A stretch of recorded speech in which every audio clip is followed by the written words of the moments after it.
ऐसी आग भड़काई गई है कि जिस आग को देखने के बाद ही दिल उछलने लग जाते हैं, जिस्म के अंदर दिल पकने लग जाता है, हड्डियों को चूरा चूरा कर देने वाली आग। कई तरह से उनके तज़किरे कुरान पाक में आए हैं। जब जहन्नम को क़यामत के दिन लाया जा रहा होगा तो वो अपने अंदर डाले जाने वाले जहन्नमियों को देखकर चिंगाड़ मारेगी, आवाज़ करेगी। कि कुरान पाक में अल्लाह तबारक व तआला यूँ इरशाद फरमाता है, इज़ा रअतहुम मिन मकानिन बईदिन समिअू लहा तग़य्युज़न व ज़फ़ीरा। जब जहन्नम अपने अंदर आने वालों को दूर से देखती है तो खूब तेज़ आवाज़ में चीख मारती है और उसकी चीख सारे लोग सुनते हैं। और जब उसमें डाला जाने लगता है तो वो इतने गज़ब में होती है, दोज़ख इतनी गज़ब में होती है कि उसकी आवाज़ की हैबत से अंदर सारे लोग टुकड़े टुकड़े होने की तरह कैफियत में आ जाते हैं। और फिर अल्लाह तबारक व तआला कुरान में यूँ फरमाता है, यौम नक़ूलु लिजहन्नम हल इम्तलअति। उस दिन हम कहेंगे, ए दोज़ख क्या तेरा पेट भर गया? व तक़ूलु हल मिन मज़ीद। दोज़ख कहेगी और ज़्यादा हो जाए तो अच्छा है, और ज़्यादा हो जाए तो अच्छा है। तो लोगों से भरा जाएगा, फत्तकुन नार अल्लती वक़ूदुहन नास वल हिजारा। कुरान कहता है कि डरो उस आग से जिसका ईंधन इंसानों को और पत्थरों को बनाया जाएगा। जब जब इंसान उसमें डाले जाएंगे आग उतनी तेज़ी से भड़कती चली जाएगी। मेरे अजीज़ों, दोज़ख के सिफ़ात में जो बयान हुआ है, एक बार नबी अक़दस सल्लल्लाहु तआला अलैहि वसल्लम तशरीफ़ फरमा, एक बहुत बड़ी धमाके की आवाज़ आई। सहाबा से हुज़ूर ने पूछा, क्या तुमने ये आवाज़ महसूस की? क्या है? सहाबा ने अर्ज़ किया, अल्लाह उसके रसूल बेहतर जानते हैं। नबी अकरम सल्लल्लाहु तआला अलैहि वसल्लम इरशाद फरमाते हैं, आज से 70 साल पहले जहन्नम के मुँह से एक पत्थर गिराया गया था, उसकी तह में अब जा कर के वो गिरा है। यानी जहन्नम के ऊपर से अगर कोई चीज़ गिराई जाए तो उसके तह में जाने में उसे 70 साल लग जाए। जबकि ये फरमाया गया कि आसमान जो आप देख रहे हैं, यानी ये बादल नहीं, आसमान जो हकीकी आसमान है, आसमान से अगर ज़मीन पर कोई चीज़ गिरा दी जाए तो सुबह से शाम से पहले पहले पत्थर नीचे पहुंच जाएगा। जबकि आसमान और ज़मीन के बीच का फासला 500 साल का बताया गया, घोड़े की मसाफत का, हदीस पाक में। तो ये जो मसाफत है, इसमें एक दिन के अंदर एक पत्थर पहुंच सकता है और दोज़ख के अंदर पहुंचने के लिए 70 साल लग जाते हैं। तो उसकी गहराई का अंदाज़ा क्या होगा, वो कितनी गहराई हुई। मौला अली करमल्लाहु वजहुल करीम ने ये बयान फरमाया हदीस में कि उस जहन्नम के 7 तबक़े हैं और 7 दरवाज़े हैं। हर एक में अलग अलग किस्म के लोग डाले जाएंगे। मुशरिकीन का दरवाज़ा अलग है, मुनाफिकीन का अलग है, कुफ्र करने वालों का अलग है।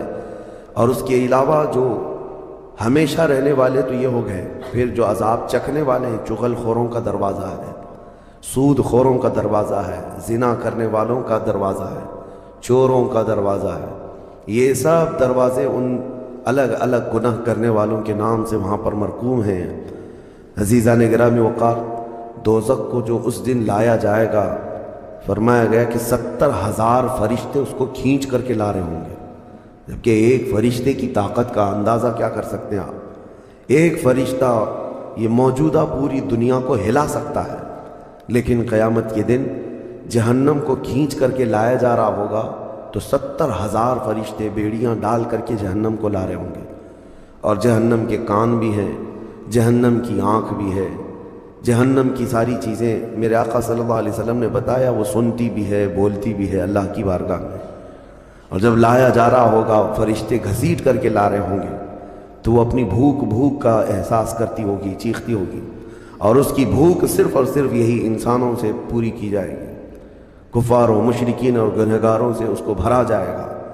मेरे अजीज़ों, नबी पाक सल्लल्लाहु तआला अलैहि वसल्लम इरशाद फरमाते हैं, ये तुम जो दुनिया में आग जलाते हो, ये उस जहन्नम की आग का 70वां हिस्सा है। यानी 69 हिस्से और इसको तपाया जाए तो जहन्नम की आग होगी।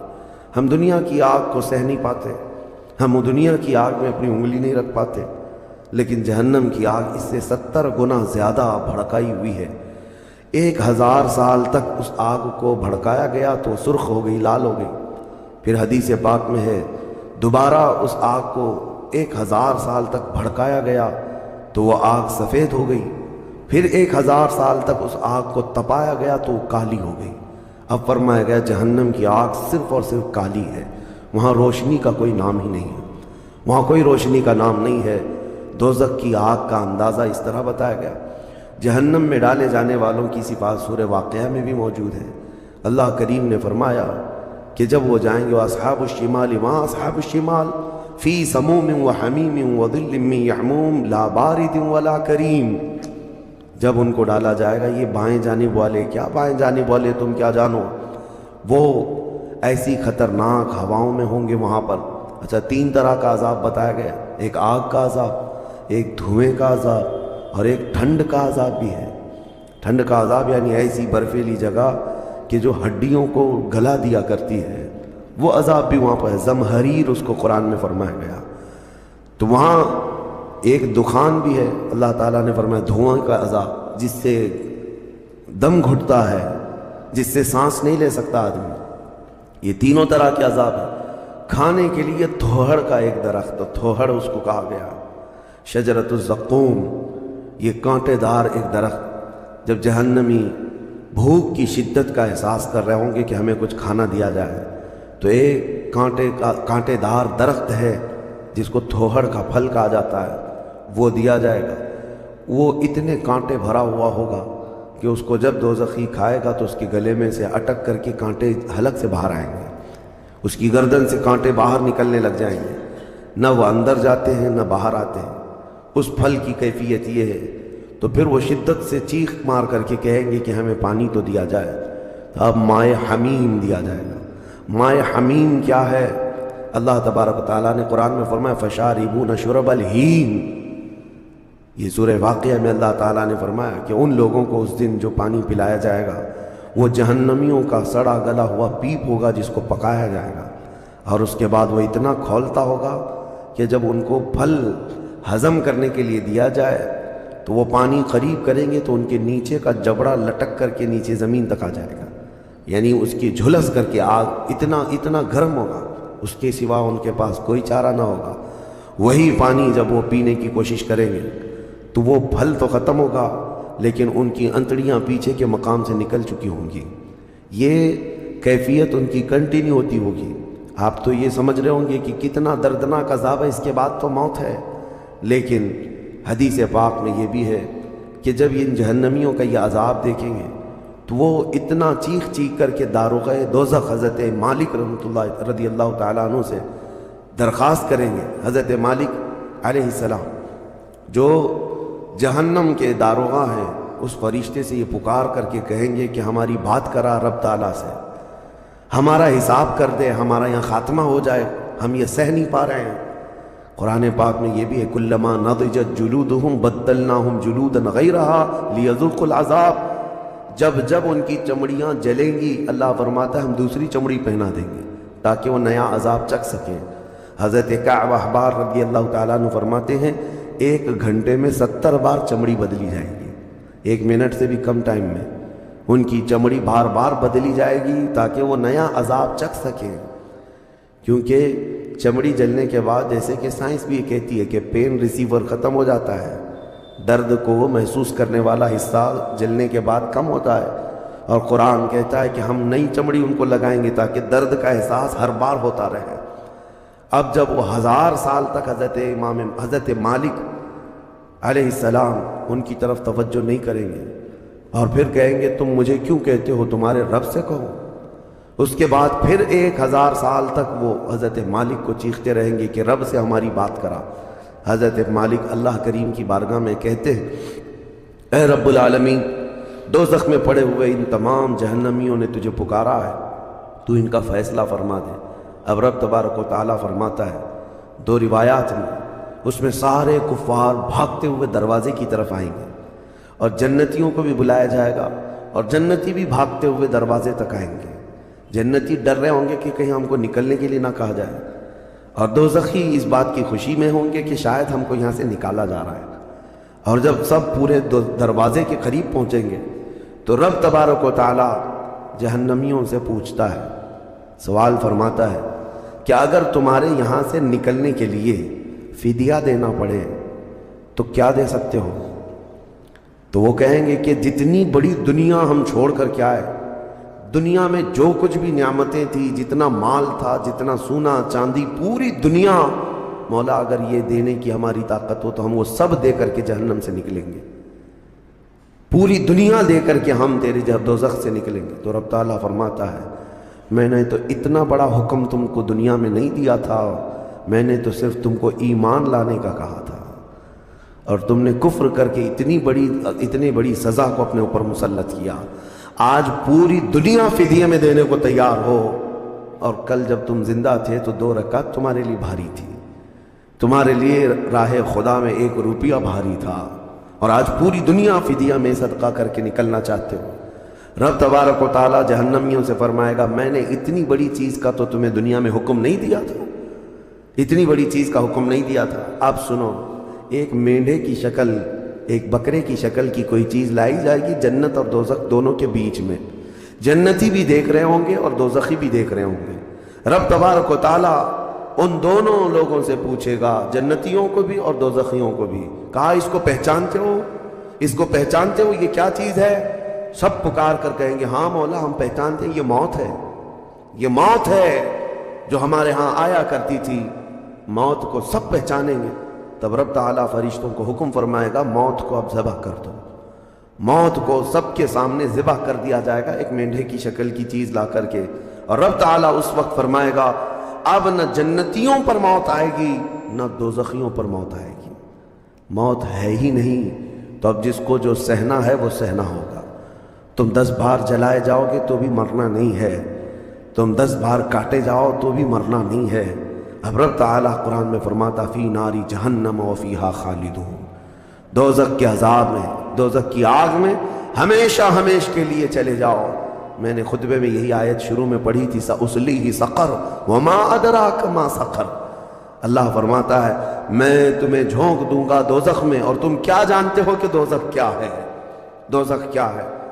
अल्लाह ताला ने कुरान पाक में उसके मुतालिक फरमाया है वमा अदराक मा हिया नारुन हामिया, तुम्हें पता है कि ये क्या है, कि उस दिन दोज़ख के सिलसिले में, और नबी पाक सल्लल्लाहु तआला अलैहि वसल्लम से जिब्राइल अमीन ने कसम लेकर के फरमाया या रसूल अल्लाह सल्लल्लाहु अलैहि वसल्लम, अगर दोज़ख के अंदर से एक सुराख खोल दिया जाए दुनिया की तरफ तो पूरी दुनिया सिर्फ उस सुराख की गर्मी से मर जाएगी, पूरी दुनिया में मौजूद लोग ख़त्म हो जाएंगे अगर एक सुराख दोज़ख का खोल करके दुनिया की तरफ कर दिया जाए। और यह भी फरमाया कि जो जहन्नम के फरिश्ते हैं अज़ाबात देने के लिए, उन फरिश्तों में से एक फरिश्ता भी दुनिया में उतर जाए तो उसकी हैबत से लोगों के भेजे फट जाए, उसकी हैबत से लोग ज़मीन बोस हो जाए, बेहोश हो जाए। एक फरिश्ते को देखने की ताब नहीं रखते दुनिया में। अज़ीज़ान गिरामी वक़ार, वो है दोज़ख, ये है जहन्नम, जिसकी मुतालिक अभी मैंने जो कहा वो शायद 5% भी नहीं कहा होगा। मुख्तसर सी बात मैं इसलिए आज ये आपके सामने रखा कि लोगों को ये हल्का लगता है कि दोज़ख से आज़ाद हो रहा है, कोई जेल है कि यहाँ से आज़ाद हो गया, पहले वहाँ पर भी खाना पानी सब चल रहा था। दोज़ख जहन्नम जिसके तसव्वुर से रोंगटे कांप जाएं जिस्म के अंदर। सहाबा डरते थे, औलिया डरते थे, अंबिया डरते थे, जिनके लिए मेरे आका सल्लल्लाहु तआला अलैहि वसल्लम ने बशारत दे दी थी जन्नत की, उसके बावजूद वो खौफ से थर्राते थे। दोज़ख का जिक्र आता कुरान पाक में, तो अल्लाह ने सूरह फज्र में फरमाया कल्ला इज़ा दुक्कतिल अर्दु दक्कन दक्का वजाअ रब्बुका वल मलकु सफ़्फ़न सफ़्फ़ा वजीअ यौमइज़िन बिजहन्नम। ये वो दिन होगा जब पूरी ज़मीन हिला दी जाएगी, हिला दी जाएगी, सब कुछ हिल जाएगा, और फरिश्ते सफ़ दर सफ़ अल्लाह की बारगाह में हैबत से खड़े होंगे, किसी की बात करने की हिम्मत नहीं होगी। और उस वक्त दोज़ख को लाया जा रहा होगा, और दोज़ख को लाए जाने का जो मंजर बताया गया है, अल्लाहु अकबर, 70,000 फरिश्ते जब उसे खींच रहे होंगे, पूरे महशर में एक हलचल होगी, पूरे महशर के मैदान में एक अजीब सी हलचल होगी कि जहन्नम को लाया जा रहा है, दोज़ख को लाया जा रहा है, और हर एक डरा हुआ होगा, न जाने किसका नाम आएगा, पता नहीं किसको वहां झोंका जाएगा। और दोज़ख की जुबान भी है, वो आग उगल रही होगी और जहन्नमियों की तरफ बहुत तेजी से देख रही होगी। यहां तक कि एक हदीस में यह भी मिलता है नबी अक़दस सल्लल्लाहु ताला अलैहि वसल्लम क़यामत के दिन इस दोज़ख को देख कर के रो रहे होंगे। मेरे आका सल्लल्लाहु ताला अलैहि वसल्लम, ऐ अल्लाह, आखिर इस दोज़ख को लाया गया, क्या इसमें अब मेरी उम्मत को झोंका जाएगा? हुजूर अकरम सल्लल्लाहु ताला अलैहि वसल्लम उस दिन दोज़ख के इन हालात को देखकर रो रहे अल्लाह करीम की बारगाह में। अज़ीज़ान गिराम वक़ार, उससे आज़ादी के लिए जो औलिया कराम रोया करते थे वो मामूली चीज़ नहीं है। आज तो हमारी कैफियत ये है, दोज़ख दोज़ख दोज़ख, कुछ रह ही नहीं गया। हल्के अंदाज में बोलना, हल्के अंदाज में सुन लेना और चले जाना। क्या हमारे दिलों पर कुछ असर होता है? क्या हमारी आंखें भीगती हैं उस नारे दोज़ख से जिसका सिर्फ और सिर्फ तज़किरा सुन करके हमारे अंदर ईमान हो तो तड़प जाना चाहिए कि अल्लाह, मैं तेरी दोज़ख के अज़ाब को सहने के काबिल नहीं। आज मोमबत्ती में मेरी उंगली जल जाए तो मैं बर्दाश्त नहीं कर पाता, तो फिर उस दोज़ख का क्या हाल होगा जिसके मुतालिक हुज़ूर सल्लल्लाहु अलैहि वसल्लम फरमाते हैं, दुनिया के जितने बड़े ऊँट होते हैं इतना बड़ा तो दोज़ख का एक बिच्छू होगा। एक बिच्छू होगा, ऊँटों के बराबर के बिच्छू होंगे। और सांपों का डंक ऐसा है कि वो सांप का डंक किसी पहाड़ पर भी यहाँ की वो मार दे सांप दोज़ख का, तो पहाड़ के अंदर टुकड़े टुकड़े हो जाएं, पाश पाश हो जाए। लेकिन ये सब दोज़खियों पर मुसल्लत किया जाएगा। नबी अकरम सल्लल्लाहु ताला अलैहि वसल्लम से पूछा गया, हल्का अज़ाब क्या है? आप फरमाते हैं, आग की जूतियाँ पहनाई जाएंगी जिसकी गर्मी से तांबे या पीतल की पतीली में कोई पानी जैसा पकता है, ऐसा उसका भेजा पक कर उबल रहा होगा और वो ये समझेगा कि मैं सबसे बड़े अज़ाब में मुब्तला हूँ। हुजूर फरमाते हैं, जबकि वो सबसे हल्के अज़ाब में होगा। और जो दर्दनाक अज़ाब है, जो ज़िल्लत वाला अज़ाब है, जो बड़ा अज़ाब है, उसका तो अंदाज़ा ही नहीं। लेकिन ये तमाम हालात इस रमज़ान के आखिर अशरे में मैं इसीलिए अर्ज़ कर रहा हूँ कि यह अशरा वो मुबारक है कि जिसके मुतालिक हदीस में है कि इसमें अल्लाह ताला बहुत सारे लोगों को दोज़ख से आज़ाद करता है। वो कौन लोग होंगे जो दोज़ख से आज़ाद हो रहे होंगे?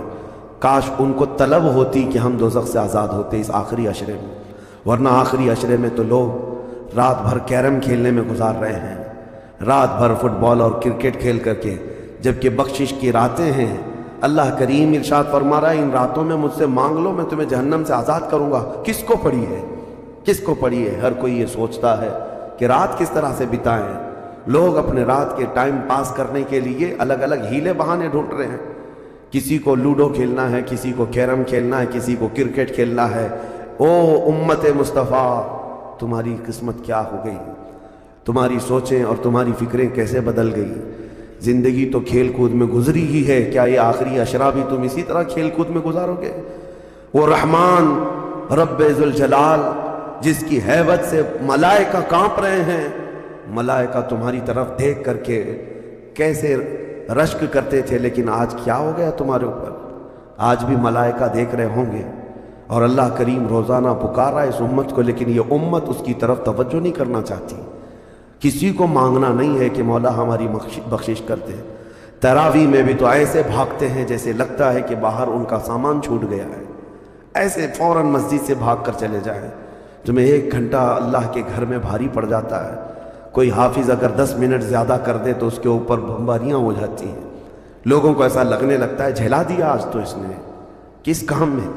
अरे मेरे अजीज़ों, जो जन्नती ख़वातीन की सरदार है, मेरे मुस्तफ़ा की बेटी, सजदे से सर उठाती थी सुबह के वक्त, फिर यूं कहती थी कि मौला तेरी रातें कितनी छोटी हो गई कि मेरा सजदा पूरा नहीं हो पाता।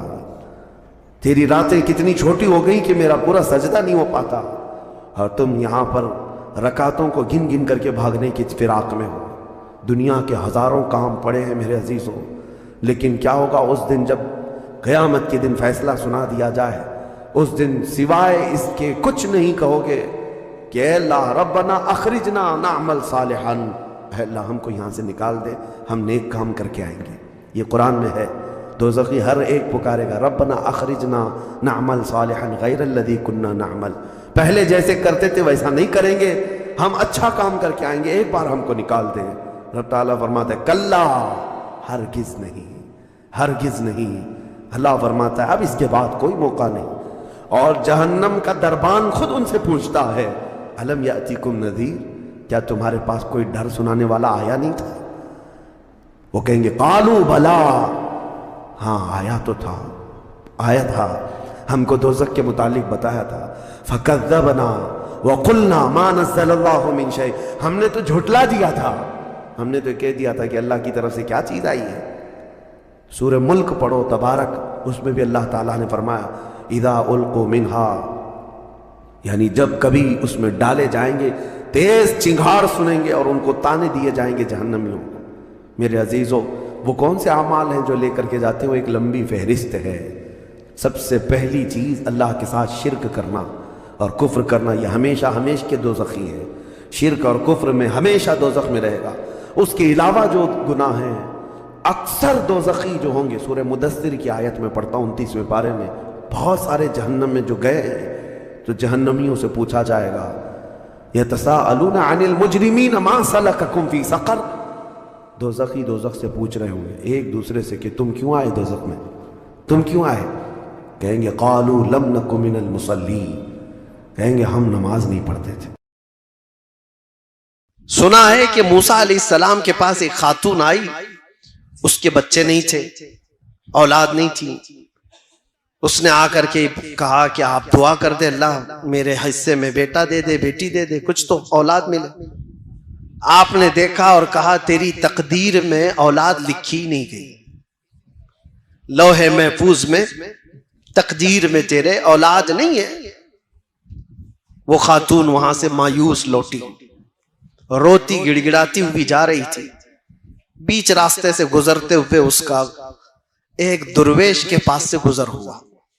एक फकीर अल्लाह की याद में एक दरख्त के नीचे बैठा रहता था। तवज्जो, उसने देखा और पूछा खातून क्यों रो रही है? उस औरत ने कहा ऐसा ऐसा है, मैं बरसों से बे औलाद हूं, औलाद मांगने गई तो मुझे बताया गया कि मेरी किस्मत में औलाद नहीं है। उस दुर्वेश ने कहा घबरा मत, ना उम्मीद ना हो, मायूस ना हो, रब तबारक व तआला चाहे तो उसका लिखा हुआ है वो फिर लिख करके अता भी फरमा दे। जा अपने घर सजदा कर, मैं दुआ करता हूं। वो औरत गई, रोज सजदा करती थी, दुआ करती थी, और ये दुर्वेश इधर उस खातून के लिए दुआ करता था। फकीर चंद ही दिनों के बाद उस औरत के घर में हमल के आसार, और चंद दिनों के बाद एक खूबसूरत बेटा पैदा हुआ। खातून को बेटा मिल गया, वो खुशहाल, थोड़े दिन उसकी तरबियत करती है। चंद दिनों के बाद दूसरा बेटा भी हुआ, फिर चंद सालों के बाद तीसरा बेटा भी हुआ, चौथा भी हुआ, पांचवां भी हुआ, छठा भी हुआ, सातवां भी हुआ। 7 बेटे हुए। एक दिन हजरत मूसा वहां से गुजर रहे थे, देखा इस खातून को, पूछा ये किसके बच्चे हैं? औरत ने कहा मेरे। तेरे? तू ही वो औरत है जो औलाद के लिए शिकायत लेकर आई थी। कहा मैं ही हूं। कहा फिर कैसे आ गए तेरी औलाद? कहा बस दुआ है किसी बुजुर्ग की और अल्लाह की अता है। अल्लाह जिसे चाहे औलाद अता करे, जिसे चाहे अता करे। मूसा अलैहिस्सलाम अल्लाह करीम की बारगाह में अर्ज करते हैं मौला मैंने जो देखा था वो गलत था या ये औरत झूठ बोल रही है? रब ताला की तरफ से जवाब आया कि तुमने जो देखा था वो भी सही था, औरत जो बोल रही वो भी सही। कैसे इसको औलाद हुई? रब तबारक व तआला ने फरमाया कि मूसा एक चाकू लो और एक बर्तन लो और जाओ अपनी उम्मत में से लोगों को पुकार कर कहो अपने जिस्म का एक टुकड़ा काट करके अल्लाह को दे दे। वो बनी इसराइल कौम है बड़ी नाफरमान। मूसा अलैहिस्सलाम अपनी कौम के पास आए, अल्लाह का हुक्म है ये। चाकू लेकर के एक थाल में कहा कि जिस्म का एक टुकड़ा काट करके दे दे। सब इधर उधर भागने लग गए। आज ये टुकड़ा मांग रहे हैं, कल कलेजा मांगेंगे। जिस्म काट करके देने वाले जिगरे बहुत कम लोगों के होते हैं, कौन करेगा? शाम हो रही थी, आपका गुजर उसी दुर्वेश के पास से हो रहा था। उस दुर्वेश के कानों में आवाज पड़ी तो वो खड़ा हो गया, कहा ए अल्लाह के नबी, क्या रब ताला ने जिस्म का हिस्सा पूछा है, टुकड़ा पूछा है? कहा हाँ। कहा ये बर्तन दीजिए और चाकू भी ले लिया और उसके बाद जल्दी से खड़े होकर इधर से काटा, इधर से काटा, इधर से काटा, जिस्म के जगह जगह से पूरी तेज चाकू से काटते काटते छलनी कर दिया। टुकड़े निकालता गया, पूरा लहू लहान हो गया। मूसा अलैहिस्सलाम ने कहा, अरे नादान, हुक्म हुआ है एक टुकड़ा देने के लिए, जिस्म का इतने क्यों काट दिया? कहा, आपने ये तो नहीं बताया कि रब को मेरे जिस्म का कहां का हिस्सा चाहिए, किस जगह का हिस्सा चाहिए। मैं सब निकाल कर रख दिया हूं ताकि कोई टुकड़ा तो उसे पसंद आए। ये फना, अल्लाह की बारगाह में जो फना है, अल्लाह का जो हो गया, तब रब तबारक व तआला ने फरमाया, ऐ मूसा, जो मेरी मोहब्बत में अपने जिस्म के टुकड़े निकाल सकता हो, उसकी दुआ पर मैं क्या किसी को औलाद नहीं दे सकता? उसकी दुआएं रब तबारक व तआला के हुजूर जाती हैं। इसीलिए कहा गया, खुद ही को कर बुलंद इतना कि हर तकदीर से पहले खुदा बंदे से खुद पूछे, बता तेरी रजा क्या है। ये मकाम कब आता है? जब तुम जमे रह जाओ, डटे रह जाओ, अल्लाह रब्बुल इज्जत की जात पर ईमान यकीन के साथ कामिल रखो। बहुत सारे वसवसे शैतान डालता है, बहुत सारे वसवसे डालता है। आप कहते हैं ना कि हमारा यकीन है अल्लाह की जात पर। हजरत राबिया बसरिया रदी अल्लाह तआला अन्हु के पास एक बुजुर्ग आए, उनसे कहा कि मां दुआ करो हमारे लिए। हजरत राबिया ने पूछा, क्या दुआ करो? कहा, इतनी दुआ करो अल्लाह हमसे राजी हो जाए। हजरत राबिया ने कहा, इतनी बड़ी दुआ, इतनी बड़ी दुआ करवा रहे हो मुझसे, पहले ये तो बताओ क्या तू भी अल्लाह से राजी है? क्या तू भी अल्लाह से राजी है? उस बुजुर्ग ने कहा, माई कैसी बात कर रहे हो? कौन है भला दुनिया में जो अल्लाह से भी नाराज रहेगा? कौन है जो अल्लाह से भी नाराज रहेगा? हज़रत राबिया मुस्कुराने लगी और कहने लगी, ए बंदे खुदा, बहुत लोग हैं जो अल्लाह से नाराज हैं। ये कहते हैं अपने रब को अल्लाह कहते हैं, ये नाराज है, राजी नहीं है अल्लाह से। कहा, ऐसा कैसे हो सकता है? कहा, हो तो सकता है, करते हैं। थोड़ी सी ज्यादा गर्मी आई तो कहती ये कैसा खतरनाक मौसम आ गया। बारिश आई तो कहती बेमौसम के बारिश आ गई। यानी तुम इस बात पर राजी नहीं हो, तुम मशवरा दोगे कि अल्लाह कब बारिश बरसाए कब ना बरसाए, तुम्हारा क्या दखल है? तुम थोड़ी सी गर्मी आती है तो हाय हाय करते हुए लोगों को शिकायत करते हो। अगर अल्लाह से ये राजी होते तो उस रब की शिकायत दूसरों के पास नहीं करते। इनकी नाराजगी का हाल तो यह है, जब इनको अल्लाह देता है, बेहिसाब देता है, तो छुपा कर रखते हैं, किसी को नहीं बताते कितना माल है किसी के पास, छुपा कर रखते हैं। और जब छोटी सी बीमारी देता है तो 10 लोगों को कहते हैं मुझे बुखार हो गया, मुझे तकलीफ है, मुझे मुसीबत है। हजरत राबिया कहती यही तो अपने रब से अगर राजी होता तो उसकी नेमतों को खोल खोल कर बयान करता और उसकी दी हुई मुसीबतों पर सब्र करता। अजीजा ने गिरामे वक़ार, आज की इस रात में आप सबसे यही गुजारिश करूंगा, ईमान की हिफाजत इस जमाने में बहुत बड़ा चैलेंज है तुम्हारे लिए। अल्लाह के नबी सल्लल्लाहु अलैहि वसल्लम ने फरमाया है, एक जमाना मेरी उम्मत पर ऐसा आएगा कि ईमान पर इनको खड़ा रहना इतना मुश्किल हो जाएगा जैसे हथेली पर अंगारा लेकर खड़ा होना मुश्किल है। वो दौर आ चुका है, वो दौर आ चुका है। तुम्हें अपने ईमान के साथ बाकी रहना, कायम रहना। आज का दौर तो निकल जाएगा, ऐसे वैसे तुम भी बूढ़े हो जाओगे, अभी मौत आ जाएगी। अगली जो नस्ल आने वाली है उनका सोचो, उनका सोचो। क्या आज हालात ऐसे नहीं कि कलमे पर, अजान पर, हुजूर के नाम पर, कुरान के औराक पर, मज़ारात औलिया पर, इस्लाम के शायर पर, हर चीज पर हमले नहीं है, हर चीज पर हमले। और इसमें से एक जमात ऐसी बन जाएगी जो सेकुलर बन जाएंगे। टाप टोपी दाढ़ी रखने वाले वो सेकुलर बन जाएंगे और कहेंगे ठीक है हम भी बार बार ला इलाहा इल्लल्लाह नहीं पढ़ेंगे, ठीक है हम आजानें भी बंद कर लेंगे, ये भी निकाल लेंगे, वो भी निकाल लेंगे, हम न्यूट्रल हो जाएंगे। वो एक जमात ऐसी बन जाएगी, अल्लाह उस शरीर जमात से हमारी हिफाजत फरमाए। वो मुनाफिकीन की जमात होगी, मुनाफिकीन होंगे जिनका दिल कुफ्र कर चुका होगा, जिनका दिल गैर खुदा को राजी करने के लिए अपने खुदा को छोड़ चुका होगा। आपका दिल ऐसा होने ना पाए।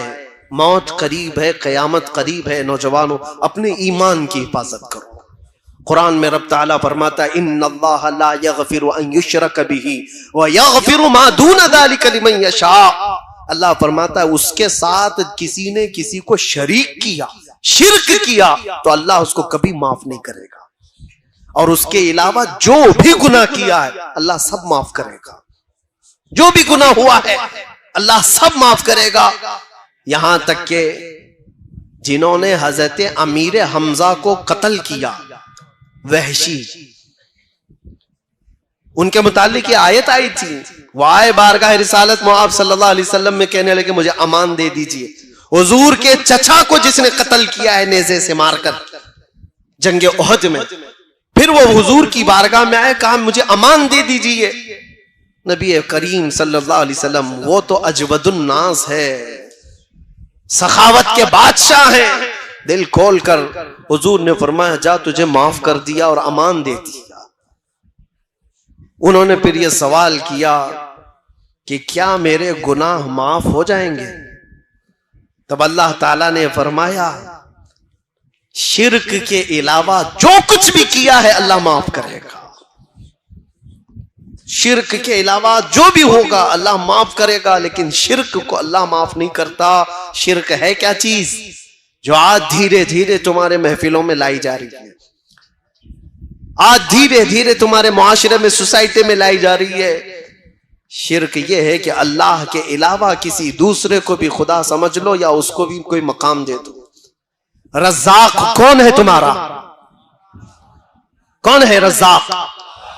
क्या किसी और के बारे में भी यकीन रखते हो? रिस्क कोई और भी देता है। किसी जगह सर झुकाने से रिस्क मिल जाएगा, किसी जगह तेल चढ़ाने से रिस्क मिल जाएगा। अल्लाह रज़्ज़ाक़ हकीकी है, वही रिस्क देगा। बीमारी वही देता है, शिफा भी वही देता है। इस बात पर जब तुम्हारा यकीन हो, जम जाओ, तो फिर दुनिया तुम्हें नहीं बहका पाएगी। एक साहब आए, काफी साल पहले की बात है, कहा पेट का बहुत दर्द होता था, बहुत दर्द होता था। इलाज कराता रहा। एक साधु मिले, उन्होंने इलाज कर दिया। मैंने कहा कैसे? कहा गाय का मूत्र पिला के। माज़अल्लाह रब्बिल आलमीन, उससे सही कर दिया। मैंने कहा नादान, तुझे पता नहीं ये हराम चीज में शिफा कैसे हो सकती? ला शिफा अफिल हराम, हराम में शिफा नहीं है। कहा हो गया। एक बात याद रखो, शैतान तुम्हारे दर्द को छुपा सकता है, मिटा नहीं सकता। तुम्हारे दर्द के ऊपर पर्दा डाल सकता है, लेकिन जड़ से खत्म नहीं कर सकता। वो बीमारी अंदर होगी, ये तुम्हें धोखा देने के लिए किया गया है कि बीमारी खत्म हुई। हकीकत में हर बीमारी से शिफा सिर्फ अल्लाह की जात अता करती है। डॉक्टर भी जरिया होता है, डॉक्टर भी और दवाई भी जरिया होती है। बाज लोग हमसे ये कहते हैं कि काफी साल पहले यही सेम जुमलों पर एक मॉडर्न आदमी ने मैसेज करके कहा था कि मौलाना आप कहते हैं अल्लाह शिफा देता है, अल्लाह शिफा देता है। कहाँ है? बीमार होते हो तो हॉस्पिटल जाते हो। मैंने उनसे पूछा, अच्छा तुम्हारे हिसाब से कौन शिफा देता है? कहा डॉक्टर। उसने कहा डॉक्टर। मैंने उनसे कहा ठीक है, मैं एक बीमार को लाता हूं और डॉक्टर को यहां बिठा देना, देखता हूं डॉक्टर देखता रहे, मरीज अच्छा हो जाता है। कहा नहीं, दवाई देता है। कहा फिर डॉक्टर कहां है? वो तो दवा सही कर रही है, वो तो दवाई सही कर रही है। और अगर दवाई चली गई तब भी मैं कहूंगा, अगर उसका हाजमा सही नहीं था, दवाई निकल गई तो वो भी असर नहीं कर रही है। बहुत सारे मामलात हैं शक व शुबा पैदा करने के लिए, लेकिन एक बात याद रखो, ये सब चीजें जरिया हैं। हकीकी शिफा देने वाला सिर्फ अल्लाह रब्बुल इज्जत है। एक दौर आने वाला है तुम पर, अल्लाह ताला उस फितने के दौर से हमारी हिफाजत फरमाए। आज तो छोटे मोटे दज्जाल आए हुए हैं, सिर्फ चिट्ठी निकाल के बताते हैं तो लोग चमत्कार समझते हैं। हाँ? समझते हैं कि ये चमत्कारी बाबा है, क्या क्या दिखाते हैं।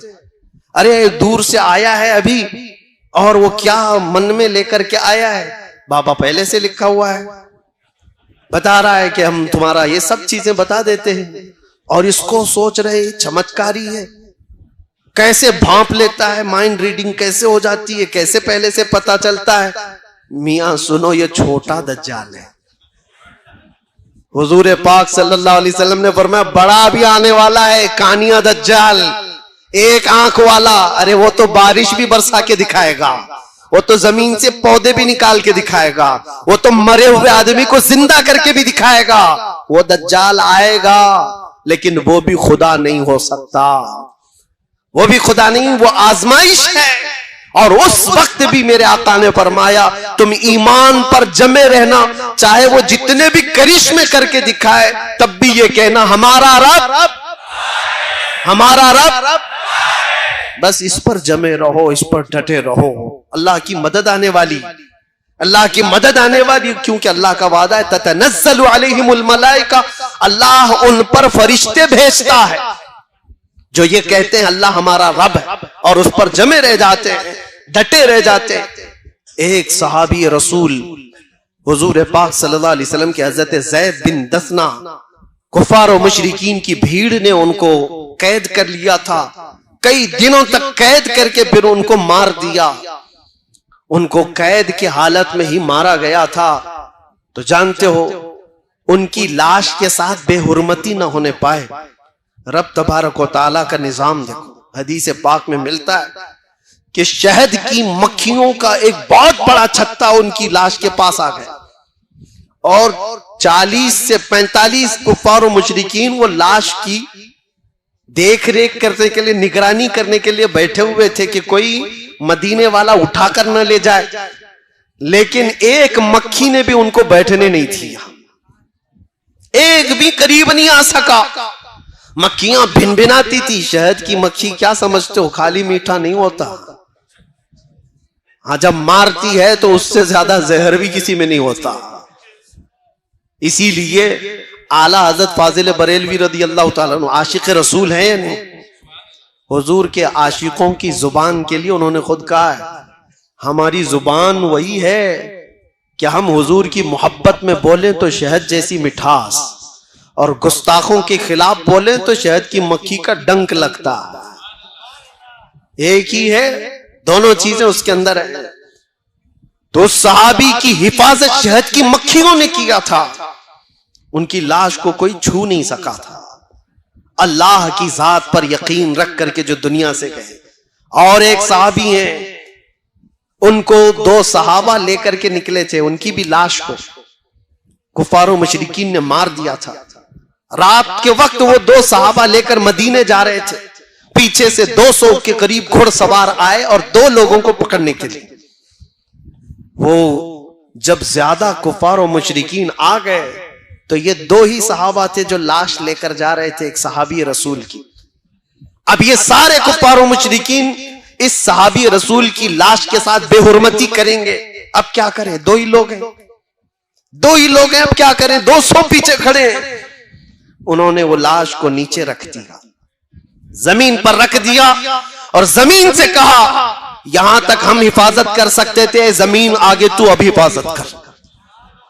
जमीन फट गई, वो सहाबी की लाश अंदर चली, जमीन बराबर हुई। 200 घुड़सवार मक्का से आए थे, पूरा छान मार लिए इधर से उधर, उस सहाबी रसूल की लाश कहीं नहीं मिली। वो दोनों सहाबा ने आकर हुजूर पाक सल्लल्लाहु अलैहि वसल्लम को ये माजरा बताया, तो हुजूर ने उस सहाबी को कहा बलीउल अर्द, जमीन का लुकमा, जमीन ने उनको हिफाजत किया है। यह अल्लाह की हिफाजत के अंदाज है। जब कोई बंदा उस पर ईमान लाकर जम जाता है, हर बुरी ताकत से मौला उसकी हिफाजत फरमाता है।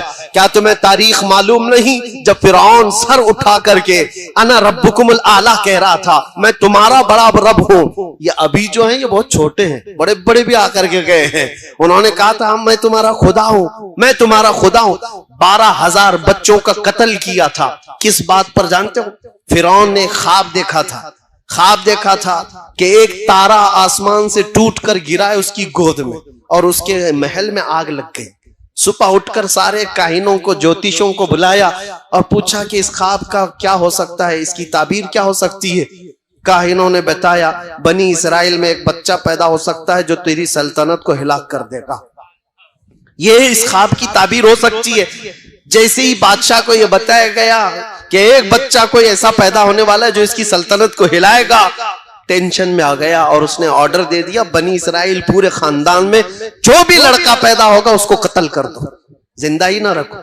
1 साल के अंदर उसने 12,000 बच्चों को कत्ल किया। किस लिए?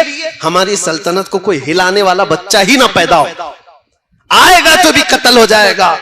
उसी जमाने में हजरत मूसा अलैहिस्सलाम की पैदाइश हुई और उनकी मां हामिला थी। पैदा होने का अंदाज भी देखो, वो तहखाने में गई। जब पैदा हो गए मूसा अलैहिस्सलाम तो रब ताला ने उनके दिल में बात डाली कि एक संदूक में इस बच्चे को बंद करो और दरिया में बहा दो।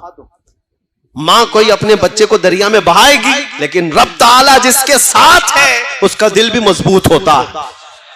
हमने देखा है लोग दूर दराज से देख करके डर रहे थे, ये 200 लोगों के आगे पीछे चल रहे हैं, क्या डर नहीं है? मुझे मेरे साथियों ने पूछा कई मर्तबा कि आगे इतने पीछे इतने, ये सायरन बजा रहे, वो कर रहे, ये कर रहे। मेरे अजीजों, अल्लाह जिसके साथ होता है उसका दिल मजबूत होता। मूसा अलैहिस्सलाम की मां को अल्लाह ताला ने मजबूत फरमाया और उसके बाद उन्होंने एक संदूक में अपने बच्चे को रखा और दरिया में बहा दिया। उनकी बड़ी बेटी थी, कहा देखना कहां जाता है संदूक। मूसा अलैहिस्सलाम की बड़ी बहन वो देखती चली गई। संदूक बहते बहते बहते दरिया के किनारे से सीधे जाकर के फिरौन के बागीचे के पास लग गया। फिरौन के महल के पीछे जो बागीचा था, दरिया वहां से बहता था। फिरौन की बीवी टहलने के लिए आई थी, औलाद नहीं थे घर पे। देखा एक संदूक उसके बागीचे के करीब लगा हुआ है, खूबसूरत बच्चा है। बीवी ने कहा, फिरौन की बीवी, उठा लाओ बच्चे को, उठा लाओ, हसीन, इतना गुलाब जैसा लगता है। कनीजाओं ने उठा लाया, बड़ा प्यार आया उस औरत को। कहा मैं अपने शोहर के पास ले जाती हूं। लेकर आई और सीधे फिरौन के पास और कहा हमारी तो औलाद नहीं है, एक बच्चा बहते हुए आया है, क्यों ना हम इसको अपना बेटा बना लें। फिरौन ने कहा बेगम तुम्हारी बात है तो बेटा बना लेते हैं, बेटा बना लेते हैं। मूसा अलैहिस्सलाम की परवरिश कहीं और नहीं हो रही है, फिरौन के घर में हो रही है। फिरौन ने कहा मैंने बेटा बना लिया है, मेरी बीवी की पसंद है। लेकिन देखो अजीब निजाम है, कभी कुरान पढ़ो तो समझ में आए। मूसा अलैहिस्सलाम की जो बड़ी बहन है वो पूरा मामला देख रही थी, बता नहीं सकते थे। फिरौन ने पहले कहा कहीं बनी इसराइल का तो नहीं है जिनको हम मार रहे हैं। बीवी ने कहा नहीं, ये दूर से बह के आया है, बनी इसराइल का नहीं लगता, पाल लेते हैं। पाल लिया, लेकिन अब दूध पिलाने की बात थी। इस बच्चे की परवरिश कैसे की जाए? बादशाह ऐलान करता है जितनी दाया है दूध पिलाने वाली सब आए। फिरौन के घर में एक बच्चे की शाही परवरिश हो रही है। दाया बहुत सारी आई, सबों ने अपना दूध पिलाने की कोशिश की। मूसा अलैहिस्सलाम किसी का दूध ही नहीं पीते थे।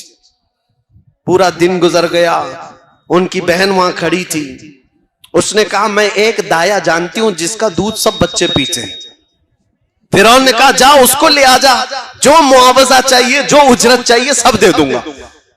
मूसा अलैहिस्सलाम की बहन वहां जो खड़ी थी वो गई सीधे अपनी मां को ले आई, अपनी मां को ले आई और कहा कि ये दाया ऐसी है कि इसके दूध को सब बच्चे पी लेते हैं। मूसा अलैहिस्सलाम की मां ने मूसा अलैहिस्सलाम को उठाया, दूध पिलाने लगी तो मूसा अलैहिस्सलाम पीना शुरू फरमाते। क्या निजाम है मौला, दूसरों के घर पे और वो उनकी ही मां का दूध पिला करके। बाद में कोई ये ना कहे कि हम अपना दूध पिलाकर मूसा को बड़ा किए, उनकी ही मां का दूध पिलाया। और ऐसे ही मुफ्त में नहीं, मूसा अलैहिस्सलाम की मां जो दूध पिलाती थी फिरौन के शाही खजाने से उसकी उजरत भी मिलती थी। जो बच्चा उसकी सल्तनत को हिलाने वाला है उसको खर्चा करके पाला जा रहा है। एक बात याद रखो, अल्लाह तबारक तआला का निजाम है, जब वो किसी के तख्त को हिलाता है तो बहुत छोटी ताकतों से भी हिलाता है।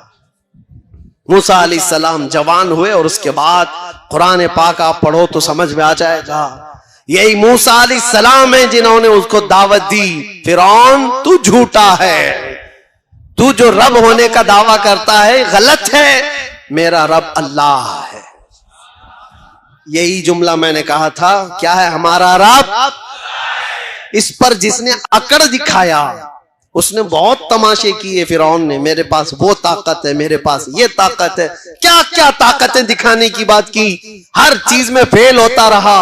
यहां तक कि एक दिन वो आया जब मूसा अलैहिस्सलाम समंदर से गुजर रहे थे, अल्लाह ने उनके लिए रास्ते बनाए। फिरौन ने देखा, एक बात ही बताऊं ईमान वालों, अल्लाह की मदद आएगी, तुम्हारा झूठा खाने के लिए भी लोग तरसेंगे। तुम्हारी ये एक बात याद रखो, मूसा अलैहिस्सलाम अपनी पूरी मोमिन जमात को लेकर, मोमिन कौम को लेकर दरिया की तरफ जा रहे थे। पीछे फिरौन का लश्कर उनका मुकाबला करने आ रहा था, सामने समंदर है, एक तरफ समंदर, एक तरफ दुश्मन का लश्कर, कौन हिफाजत करेगा।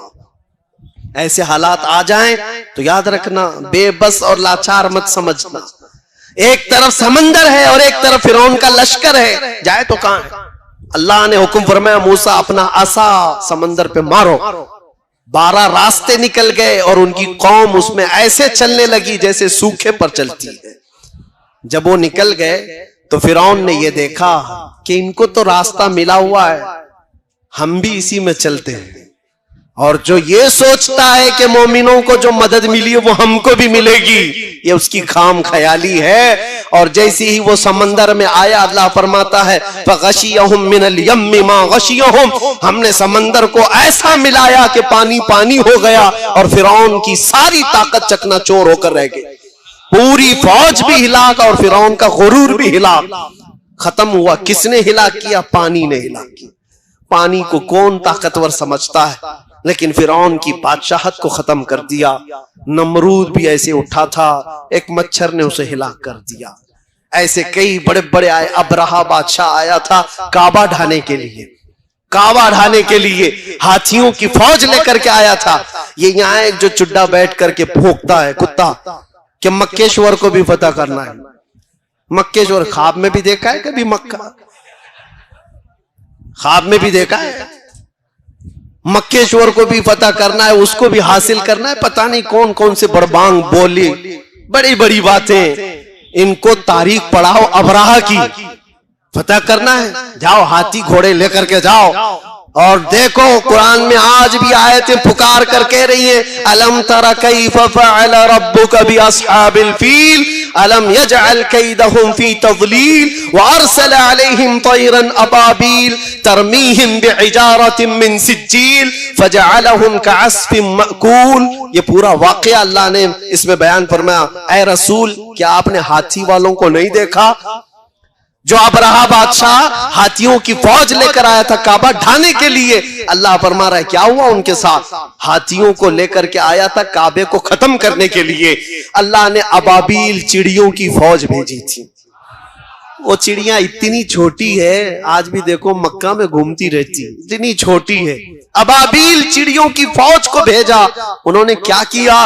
अरसल अलैहिम तयरन अबाबील तरमीहिम बिहिजारतिन मिन सिज्जील। नोकेले 3-3 पत्थर हर चिड़िया के पास, एक मुंह में और 2 पांव में। वो चिड़िया ऊपर से सिर्फ कंकरियां गिराती थी, जिस हाथी के पेट पर वो कंकरी लगती आग लग जाती थी, आग लग जाती थी। और जिस फौजी के सर पर वो कंकरी पड़ती उसका भेजा निकल आता था। छोटी सी कंकरी, छोटी सी चिड़िया, लेकिन मार जब रब्बुल आलमीन की हो तो उसको सहन कोई नहीं कर सकता। उसके बर्दाश्त की ताकत किसी के अंदर नहीं है। आओ मक्के शोर फतह करने वालों, अबरहा की तारीख नहीं पढ़ा? जैसे बड़े बड़े ताकतवर ईमान के खिलाफ खड़े हुए, अल्लाह तबारक व तआला ने मदद फरमाई कि नहीं फरमाई? जंगे बद्र में 5000 फरिश्तों को अल्लाह ने उतारा।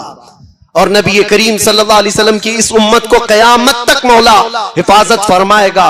तुम्हें और हमें ईमान इस्लाम के टेंशन की जरूरत नहीं है। इस्लाम अल्लाह का दीन है। वो चलाएगा, सुबह क़यामत तक चलाएगा। कुरान का कोई एक हर्फ का भी बाल बेका नहीं कर सकता। फिक्र करो तो हमारे और आपके ईमान की करो। इस्लाम का कुछ नहीं होना है। कीड़ों के बैठ करके फैसला करने से बारिश थोड़ी ना आती है। कहीं बैठ करके कोई मीटिंग कर ले तो हो जाएगा। और ऐसे तो सुना है कि रोज बंदर दरख्त पे बैठ करके फैसला करते हैं, रात भर मीटिंग करते हैं कि कल पूरा हिंदुस्तान पता करना है। और सुबह होने के बाद पेट में इतनी भूख लगी रहती है, दन दन नाचते हुए चले जाते हैं।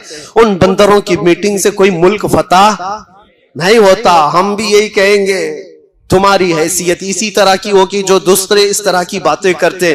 दीन इस्लाम अल्लाह का दीन है, इसकी हिफाजत सुबह क़यामत तक मौला फरमाएगा।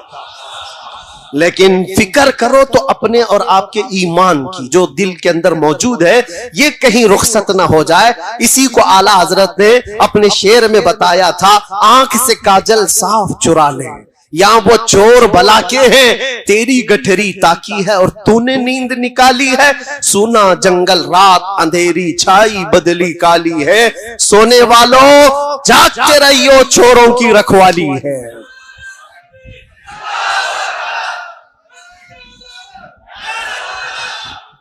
आप इस बात को याद रखो, चोरों की रखवाली है।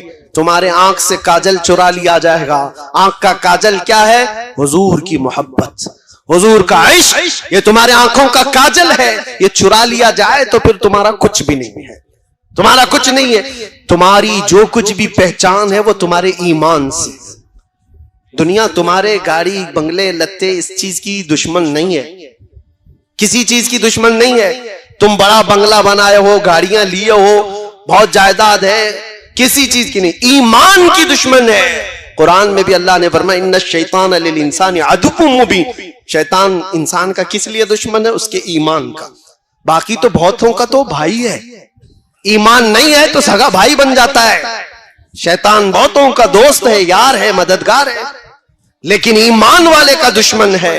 इसलिए आप सबकी ये जिम्मेदारी है कि अपने ईमान को बचाओ, अपनी औलाद की तरबियत सही माहौल में सही ढंग में करो। गाने बाजे टीवी सीरियल पे कब तक इनको पालोगे? टिकटॉक पर मुजरे करने वाले वो लड़कों को मैं कहता हूं, पूरी दुनिया ये नहीं है मेरे अजीजों, निकलो इस दुनिया से। तुम इसके लिए नहीं आए हो। कुरान में अल्लाह ने तुम्हें खैर उम्मत फरमाया है, तुम सबसे बेहतरीन उम्मत हो। तुम्हें अल्लाह ताला ने इतना बड़ा लक़ब दिया है और तुम कहां कौन सी जिंदगी में बसे हुए हो? निकलो। अल्लाह तबारक व तआला तुम्हारे सर को इतना महफूज रखा कि रिज्क के सामने भी झुकने नहीं दिया, किसी के सामने झुकने नहीं दिया। तुम्हारी पेशानियों को अल्लाह ने महफूज रखा, सिर्फ रब्बुल आलमीन की बारगाह में झुकती है, उसको देखा नहीं फिर भी झुकती है। इसलिए इस ईमान की हिफाजत करो, इस ईमान की हिफाजत। और ईमान दो चीजें, खत्म कर रहा हूं गुफ्तगू को, आखिरी मैं अपनी बातों में आ रहा हूं। एक बात तो यह है, जिसने ये कहा हमारा रब, इस पर जम गया, एक ईमान का हिस्सा है। और दूसरे ईमान की जान है मोहम्मद रसूलुल्लाह की जात। वो जो न थे तो, वो जो न हो तो, वो जो न थे तो, और वो जो ना हो तो, ये एक बात याद रखो, हुजूर ना हो तो ना हमारी अजानें हैं, ना हमारी नमाजें हैं, ना हमारा वकार है, कुछ नहीं है। हुजूर का नाम अगर जिंदगी से निकल गया तो हम कुछ भी, हमारी इज्जत, हमारी जिंदगी, जो कुछ भी है वो हुजूर के नाम से वाबस्ता है। इसीलिए कुछ दूसरी कौमों ने हमारा नाम तो मोहम्मदन रख दिया है, हमारा नाम मोहम्मदन है। कुरान में तो अल्लाह ने मुस्लिमीन कहा हमें, लेकिन लोगों ने मोहम्मदन बता दिया, वो जुबान में इस्तेमाल करते हुए। मतलब ये है कि वो जाने अनजाने में किसी तरह तो हर मुसलमान को मोहम्मदी कहते हैं। इसको अंग्रेजों ने 100 साल पहले कहा था। इकबाल शेर में कहता है, अंग्रेजों की जुबान, अंग्रेज देखकर घबराते थे और कहते थे, ये फाका कश मौत से डरता नहीं जरा, फाका फाके पे फाका करता है लेकिन मौत से डरता नहीं। ये फाका कश मौत से डरता नहीं जरा, रूहे मोहम्मदी इसके बदन से निकाल दो। ये अंग्रेज कहते थे, रूहे मोहम्मदी इसके बदन से निकाल दो। इसलिए कि सारी दुनिया जानती है रूह मोहम्मदी जब तक इनके साथ है ये पावरफुल है, ताकतवर है। ये बिखरे हुए टूटे हुए हमारा एक नेता भी ढंग का नहीं है, फिर भी दुनिया 24 घंटे हम पे चर्चा क्यों करती है? समझ से बाहर बात नहीं है। बैकवर्ड है, बिछड़ी हुई कौम है, एजुकेशन में नहीं है, सियासत में नहीं है, ढंग की क़यादत नहीं है, सियासत नहीं है, सब तो तुम ही रिपोर्ट देते हो। इस तकरीर पे भी मेरा एक केस हुआ है। इस तकरीर पे भी गुजरात वाले बहुत मेहरबान हैं, उन्होंने इस पर भी, मैं तो मुसलमानों को डांट रहा था कि तुम तो सचर कमेटी की रिपोर्ट के एतबार से बैकवर्ड कौम में शुमार किए जा रहे हो, सबसे निचले हिस्से में तुम्हारा नाम आ रहा है, हर चीज में तुम पीछे हो। ये भी सहन नहीं कर पाए, केस कर दिया। खैर ठीक है, कोई बात नहीं, लेकिन एक बात याद रखो कि अगर 24 घंटे दूसरों के चर्चे में हो तो इसका मतलब है कि ईमान की शमा अभी तुम्हारे सीने में जल रही है, और उसको गुल होने न देना। जो चीज आज तुम्हारी बाकी है वो हुजूर की मोहब्बत बाकी है। गुनहगार हो गया है बंदा, गद्दार नहीं हुआ है, और जब तक गद्दार नहीं होगा उसकी ईमानी ताकत हमेशा पावरफुल ही होती है, पावरफुल ही होती है। गरीब ही सही, लंगड़ा ही सही, लेकिन लब्बैक कहेगा तो धरती को हिलते हुए भी हमने देखा है। इसीलिए याद रखो, आखिरी बात, हुजूर पाक सल्लल्लाहु ताला अलैहि वसल्लम की मोहब्बत के साथ जीना है, और इस मोहब्बत में कोई कंप्रोमाइज, जो जान मांगो तो जान दे दे, जो माल मांगो तो माल दे दे, मगर ये हमसे कभी ना होगा, नबी का जाहो जलाल दे दे। ये कंप्रोमाइज सहाबा का मसलक भी नहीं था, मजहब भी नहीं था, हमारे बुजुर्गों का शीवा भी नहीं था, तरीका भी नहीं था। हमारा भी वही मसलक, वही मजहब, वही शीवा, वही तरीका है जो बुजुर्गों का रहा है। इतना ही कहते हुए हम दुनिया से जाएंगे। हर मुसीबत, हर सितम गवारा है, हर मुसीबत, हर सितम गवारा है। या रसूल अल्लाह, एक बार तुम कह दो कि तू हमारा है। तवज्जो, ये जिस तरह के माहौल में हम जी रहे हैं मेरे अजीजों, एक बात याद रखो, कुरान पाक में अल्लाह ने फरमाया, इन्नल्लज़ीना क़ालू रब्बुनल्लाहु सुम्मा इस्तक़ामू, बेशक वो लोग जिन्होंने ये कहा हमारा रब अल्लाह है, फिर सुम्मा इस्तक़ामू, उस पर जमे रह गए, डटे रह गए। रब ताला फरमाता है, ततनज़्ज़लु अलैहिमुल मलाइका, उन पर अल्लाह के फरिश्ते उतारे जाते हैं, उन पर अल्लाह के फरिश्ते उतारे जाते हैं। अल्लाह तखाफू वला तहज़नू, वो फरिश्ते तुम्हें ये कहते रहते हैं, अब डरना मत, गम मत करना। तुमने ये कहा है ना हमारा रब, कहते हो कि नहीं कहते हो? डर कर कहते हो, दब कर कहते हो, छुप कर कहते हो? अल्लाह तुम्हारा रब है, इसमें न डरने की जरूरत, न दबने की जरूरत, न छुपने की जरूरत। जब जब कहना है अल्लाह अकबर, बुलंद आवाज से खुले आम, सरे आम कहा जाएगा। क्यों? अल्लाह पर ईमान लाने के बाद जो बंदा जम गया, डट गया, मेरे रब का वादा है कि उसकी हिफाजत के लिए अल्लाह फरिश्ते उतारता, उसकी हिफाजत के लिए फरिश्ते उतारता। यकीन होना चाहिए तुम्हारा मेरे अजीजों, कुछ नहीं होगा। अल्लाह तखाफू वला तहज़नू, वो फरिश्ते भी ये कहते हैं अब डरो मत, गम मत करो। वाबशिरू बिल जन्नति लती कुंतुम तुअदून, इतनी ही बात पर फरिश्ते ये बशारत भी दे जाते हैं, अल्लाह ने जिस जन्नत का तुम्हें वादा किया है सुनो बहुत करीब है, तुम्हें उस जन्नत की बशारत देते हैं। और फिर फरिश्ते साथ में ये भी कहकर जाते हैं, नहनु औलियाउकुम फिल हयाति दुनिया व फिल आखिरा, डरना मत है मोमिनो। अल्लाह फरमा रहा है हम दुनिया में भी तुम्हारे मददगार हैं और आखिरत में भी मददगार हैं। अल्लाह फरमा रहे हम मददगार हैं।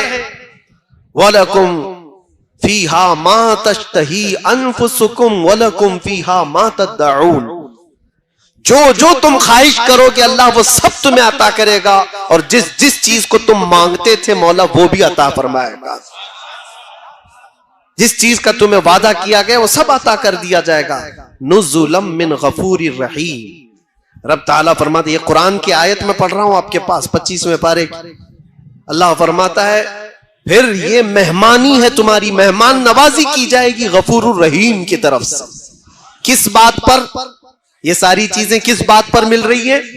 सिर्फ इस बात पर जिसने कहा मेरा रब अल्लाह है, जिसने कहा मेरा रब और उस पर जम गया, उस पर डट गया।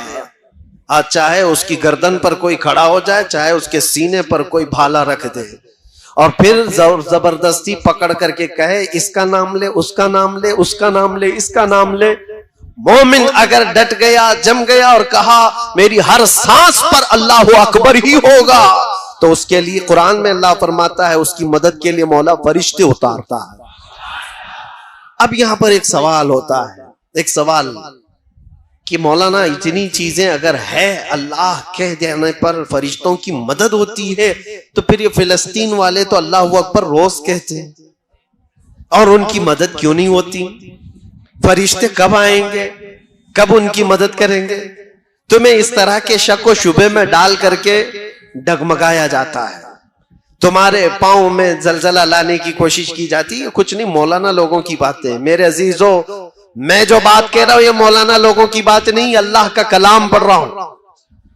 जमीन टल सकती है, जमाना टल सकता है, मगर मेरे रब का फरमान गलत नहीं हो सकता, एक शुबा भी नहीं। कुरान शुरू ही होता है कहां से पता है? अलिफ लाम मीम ज़ालिकल किताबु ला रैब फी। सूरह फातिहा के बाद सूरह बकरा जो है उसकी शुरू की आयत है। अल्लाह फरमाता है ये वो अजमत वाली किताब है, ला रैब फी, उसमें शक की गुंजाइश भी नहीं, शक भी नहीं कर सकते होगा कि नहीं होगा, होगा कि नहीं होगा, ना होगा तो होगा।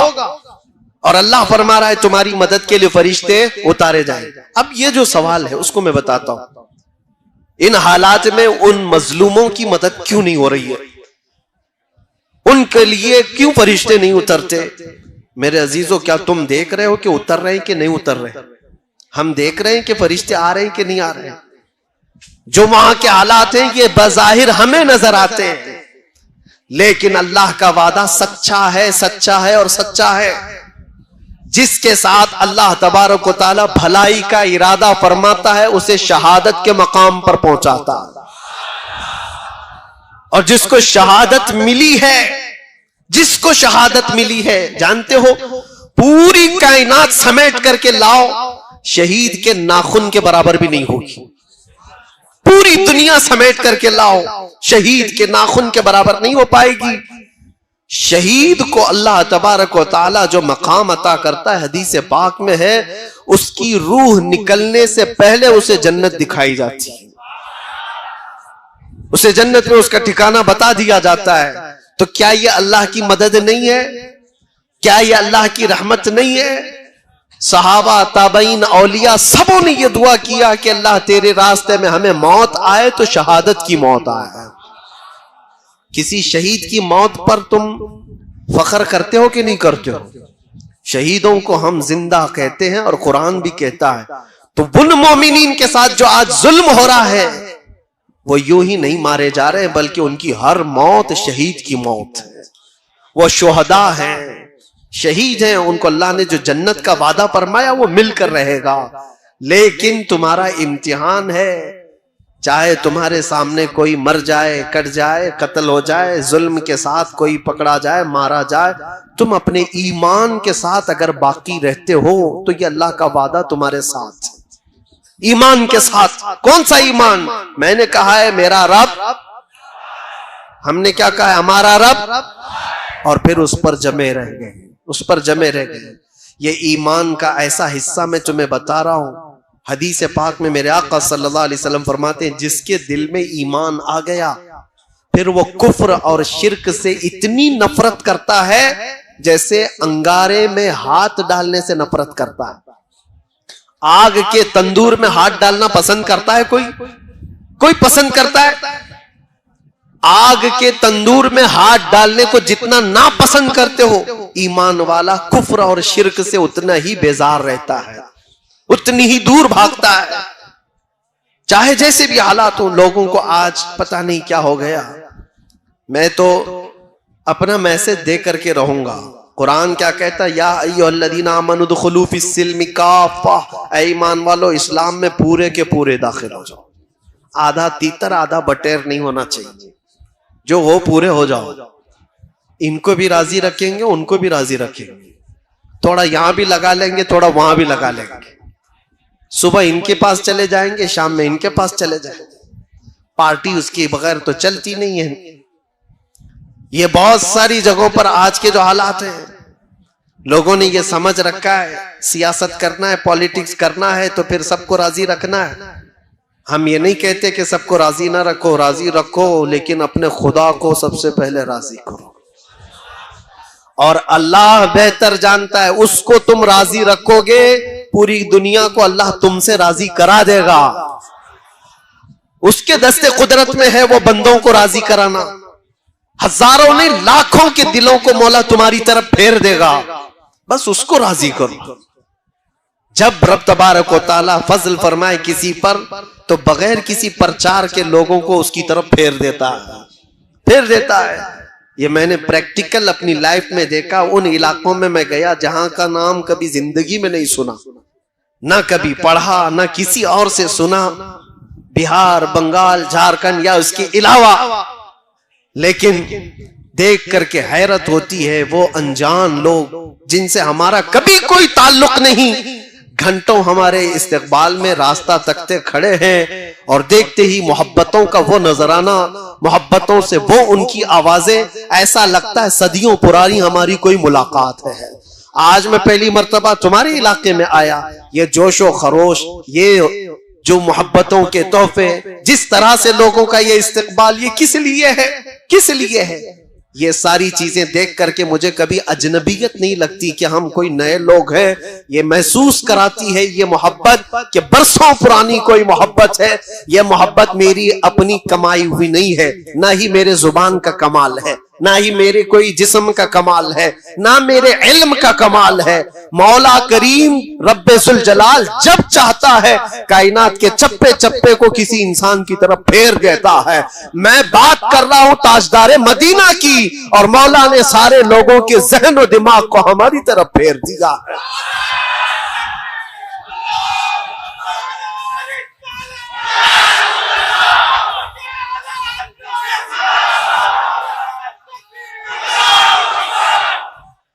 राजी करो उस रब्बुल जलाल को, वो अगर राजी है तो सब कुछ ठीक है। अगर वो उसी को नाराज किया और फिर दुनिया को राजी करते करते थक गए, क्या मिला, क्या हासिल क्या है? जिन लोगों के पीछे हम अपनी रातें बर्बाद करते हैं, नौजवानों, जिन दोस्तों को राजी करने के लिए तुमने माल भी बर्बाद किया, वक्त भी बर्बाद किया, फिर भी वो राजी नहीं हुए तुमसे। एक दिन उनके साथ कुछ तुम्हारा बुरा हुआ, वो सारी पुरानी यादें सब खत्म कर दी जाएंगी, सब ताल्लुकात मिटा दिए जाएंगे। दोस्तों के लिए तुमने अपने माँ बाप के साथ बैठना छोड़ दिया, दोस्तों की वजह से तुम अपने घर में वक्त देना कम कर चुके हो। इस दुनिया को राजी करने के लिए क्या क्या नहीं किया, लेकिन वो राजी कभी नहीं होती। और अगर तुम्हारे 4 दोस्त हैं तो चारों को एक साथ राजी रखो, ये भी मुश्किल है। हो सकता है तुम्हारे किसी काम से 2 राजी और 2 नाराज। ये तो 4 का मसला बता रहा हूं, और जिसको 4000 के बीच में जीना है, वो कब तक उन सबको राजी करता रहे? एक एक इंसान को राजी करते करते उसकी लाइफ खत्म हो जाएगी। फिर बाद में पता चला उम्र ढल गई, इनमें से आधे भी राजी नहीं हुए। होता ही यही। मस्जिद के सदर साहब, मस्जिद की कमेटियां चलाने वाले, या मेहराब के इमाम साहब, आप अगर सबको राजी करने पर लग गए तो आपकी जिंदगी खत्म हो जाएगी, पूरे राजी नहीं होंगे, कभी राजी नहीं होंगे पूरे। एक बात याद रखो, तुम्हें रब तबारक व तआला ने ये खिदमत अता की है तो सिर्फ रब्बुल जलाल को राजी करने पर लगो, अल्लाह को राजी करो। और अल्लाह अगर राजी हुआ तो पूरी कायनात को अल्लाह खुद अपनी जानिब से तुम्हारी तरफ से राजी करा देगा। वो तुम्हारी मोहब्बत उनके दिलों में खुद डाल देगा। मुझे आज बताओ, सुल्तानुल औलिया गौसुल आजम अब्दुल कादिर जिलानी रदी अल्लाह तआला अन्हु को देखा हुआ यहाँ कौन बैठा हुआ है? कोई उनको देखा हुआ? उनके जमाने का, आसपास का। सरकार गरीब नवाज को देखा हुआ कोई है? बरसों बीत गए, लेकिन आज भी तुम्हारे दिलों में उनके नाम की भी मोहब्बत कैसी है? उनके नाम की भी मोहब्बत कैसी? वजह यह है कि वो जब तक जिंदा थे सिर्फ अपने रब को राजी करते थे, अल्लाह को राजी करने पर लग गए, अल्लाह को राजी करने पर लगे रहे, और रब तबारक व तआला ने पूरी कायनात को उनसे राजी करा दिया है। पूरी दुनिया में लोगों के दिलों में अल्लाह ने उनकी मोहब्बत डाली है। एक बात बताता हूं, अल्लाह तबारक व तआला को बंदा राजी करने पर जब लग जाता है, उसका बहुत कुछ लुट गया हो तो भी उसे, जैसे बज़ाहिर कुछ चीजें नुकसान में आ गई, होता है मैं रब को राजी करने के लिए निकला, मेरा वो छूट गया, ये छूट गया। ये शैतान तुम्हारे दिलों के अंदर ये एहसास डालेगा, तू नमाज के लिए जा रहा है, अल्लाह को राजी करने के लिए दुकान कैसे चलेगी? पूरा फुल बिजनेस टाइम है ये नमाज का, इस वक्त ग्राहक को छोड़ के कैसे जाएगा? तुम्हारे दिल में ये बात आई, इतनी देर का तो धंधा नुकसान हो जाएगा, खराब हो जाएगा, यहां छोड़ करके जाऊंगा अल्लाह को राजी करने के लिए, ये सब तो चले जाएंगे, दूसरे दुकान से खरीदारी कर लेंगे। लेकिन तुम्हें पता नहीं मेरे अजीजों, तुम्हें पता नहीं, वो थोड़ी देर के लिए तुम उनको राजी करने के लिए अल्लाह से दूर चले गए, फिर वो वक्त खराब तुम्हारे ऊपर इतना आएगा कि घंटों फिर पेशानी रगड़ रगड़ करके मांगते रह जाओगे, फिर मांगने के लिए आओगी। इसीलिए एक बात याद रखो, मैं बता रहा हूं, बुजुर्गों ने यह भी फरमाया कि जो बंदा अपनी दुकान, अपने कारोबार, ये सारी चीजों से छोड़कर भाग कर आता था अल्लाह की बारगाह में, तो उसके कारोबार को चलने न चलने की कोई टेंशन नहीं है। फरमाया गया कि अल्लाह ताला के फरिश्ते ग्राहक बन करके उसकी दुकान पर आते, किसी न किसी तरह से उसका काम चलता रहे। अल्लाह तबारक व तआला का निजाम है ये, मन काना लिल्लाहि काना अल्लाहु लहु, जो अल्लाह का हो जाता है अल्लाह उसका होता है। फिर मैं उसी बात पर आता हूं, अल्लाह हमारा रब क्या है? इस पर जमे हो, डटे हो, रहन की खुशियों से लबादे। नात अरबी जुबान का लफ्ज है, इसके लुग़वी मानी तारीफ करने के, इस्तिलाही मानी नबी के हुस्नो जमाल का तज़किरा करना नात है। जो बात हमें हुजूर की ज़ात तक ले जाए उसे नात कहते हैं। पूरे का पूरा कुरान अल्लाह की हम्द और नबी की नात है। मस्जिद नबवी मेरे अजीम आका ने फरमाया, हसान मुझे मेरी नात मिंबर पे खड़े होके सुनाओ। ये वो मिंबर है कि हुजूर की अदम मौजूदगी में भी कामरान भाई किसी की जुर्रत नहीं कि मिंबर पे खड़ा हो जाए। तड़पता हुआ दीवाना कहता है, आका आप इल्म देने वाले, मैं इल्म लेने वाला, आप अता करने वाले, मैं मांगने वाला, आप दाता हैं, मैं मंगता हूं, आप आका हैं, मैं भिकारी हूं, आपका रास्ता सिदरतुल मुंतहा, मेरा रास्ता ये जमीन की गलियां, आपका घर अर्शे मुअल्ला पर, मेरा घर जमीन पर, आपके होते हुए मैं ये कैसे जसारत कर लूं कि मिंबर पे खड़ा हो जाऊं। मेरे आका ने फरमाया, हसान ये तेरी जात का कमाल नहीं कि तू मिंबर पे खड़ा हो रहा है, बल्कि ये मुझ मोहम्मद की नात का कमाल है कि तू मिंबर पे खड़ा हो रहा। इबला रहमते दो आलम और जोश में आ गई। ये जुमला सुनने वाला है, ये वो समंदर है जहां से कतरा मांगे तो दरिया मिलता है। जिसका अकीदा है पीर साहिब की जियारत करते हुए हाथ उठा के बोले सुभान अल्लाह। सरकारे दो आलम ने हसान बिन साबित को बाजू से पकड़ा, किबला मिंबर पे लाके खड़ा कर दिया। अब फिर तड़पता हुआ दीवाना कहता है, आज तक मेरी आंख ने आप जैसा हसीन देखा ही नहीं, आज तक मेरी आंख ने आप जैसा हसीन देखा ही नहीं, किसी माँ ने आप जैसा खूबसूरत जना ही नहीं। अल्लाह ने आपको तमाम ऐबों से पाक पैदा किया, गोया ऐसे बनाया जैसे आपकी मर्जी थी। हजरात इस्लाम परवान चढ़ता गया, मेरे नबी के हुस्नो जमाल के तज़किरे बढ़ते गए। मैं इख्तिसार के साथ दौरे हाजिर में सैयद अल्ताफ हुसैन शाह साहिब, आपका ताल्लुक रावलपिंडी की सरजमीन से है। आपने तमाम महफिल सजाने वालों के नाम, तमाम नकीबों खतीबों के नाम, तमाम पीर उज़ाम के नाम एक कलाम लिखा है। आप लिखते हैं कि जिंदगी उनकी गुजरती है बड़ी शान के साथ, जिंदगी उनकी गुजरती है बड़ी शान के साथ, जो भी वाबस्ता हैं सरकार के दामान के साथ। जिंदगी उनकी गुजरती है बड़ी शान के साथ, जो भी वाबस्ता हैं सरकार के दामान के साथ। कोई क्या समझे कुरान के मज़ामीन और हरूफ जब ताल्लुक ही ना हो साहिबे कुरान के साथ की अता। हजरत हसन को चादर अपनी इतने अल्ताफ करम अपने सना खान के साथ, उनके दरबार करम का हूँ भिखारी मैं भी, जो मिला देते हैं इंसान को रहमान के साथ। बादशाहों की गुलामी में आ सकता नहीं वास्ता जिनका हो कौनैन के सुल्तान के साथ। अल्ताफ में भी शहनशाहे मदीना का गदा, जानती है दुनिया मुझे इसी पहचान के साथ। अल्ताफ में भी शहनशाहे मदीना का गदा, जानती है दुनिया मुझे इसी पहचान के साथ। और मुझ पर मेरे खुदा का ये एहसान हो गया, बोलिए सुभान अल्लाह। जिस पर हुआ है वो बोले सुभान अल्लाह। मुझ पर मेरे खुदा का ये एहसान हो गया, मैं शाह दो जहां का सना खान हो गया। पैदा मेरी निजात का सामान हो गया, मैं शाह दो जहां का सना खान हो गया। किबला मेरे नबी ने दश्त को गुलशन बना दिया, सहरा उनके करम से गुलस्तान हो गया। सिदरा की हद से आगे जब बढ़े मेरे रसूल, रूहुल अमीन देख के हैरान हो गया। उनके दर का मंगता जमाने का गनी हुआ, उनके दर का फकीर बादशाहों का सुल्तान हो गया। अल्ताफ वो तो मर के भी ताहशर जिंदा है, जो भी नबी के नाम पे कुर्बान हो गया।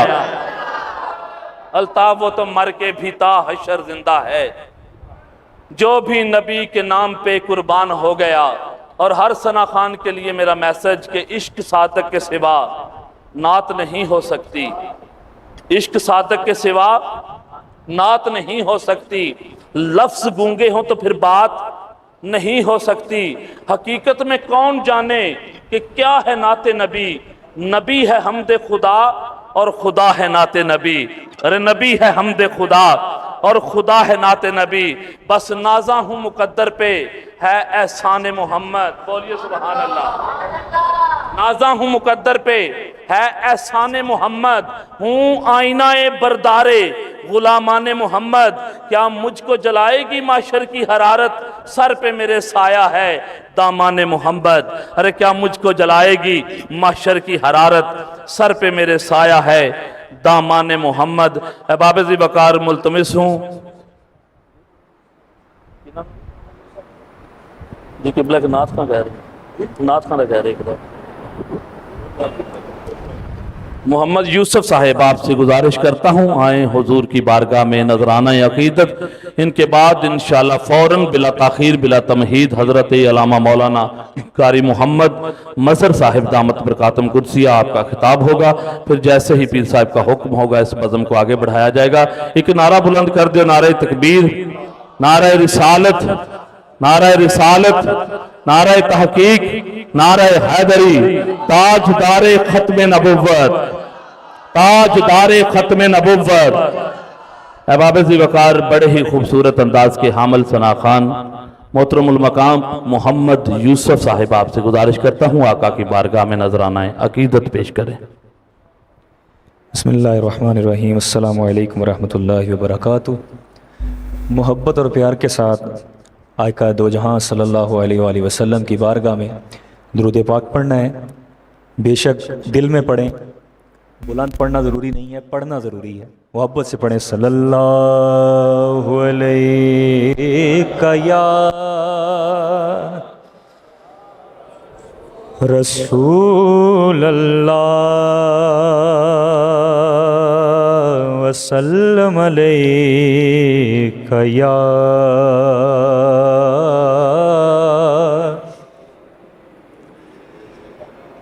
रास्ते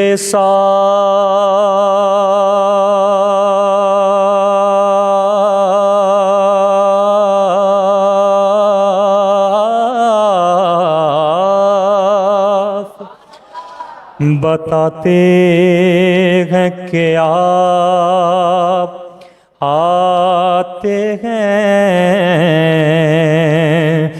लोग महफिल को सजाते हैं कि आप आते हैं, लोग महफिल को सजाते हैं कि आप आते हैं।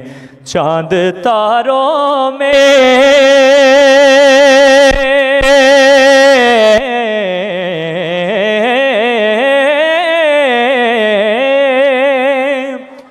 नसीरा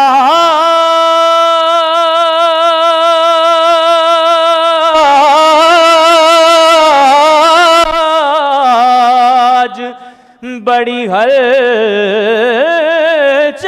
गए, चांद तारों में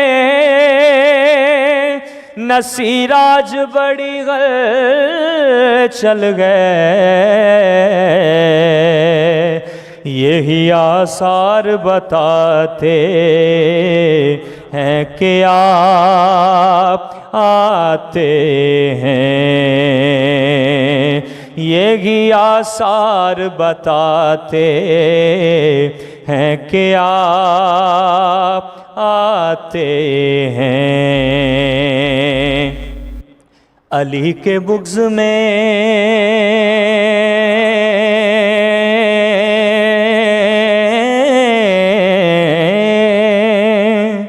अली के बुग़्ज़ में जो भी बीमार होता है तो फरिश्ते कब्र में उसका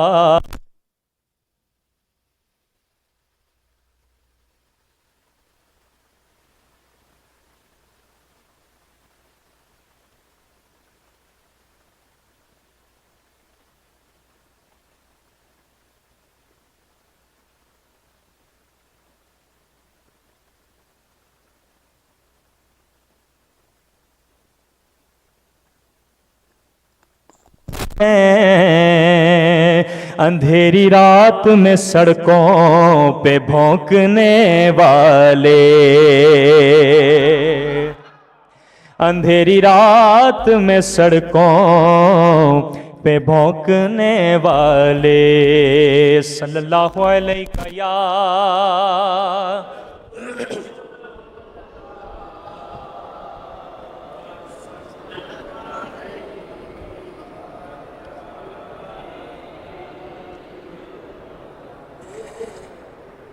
मेरे सरकार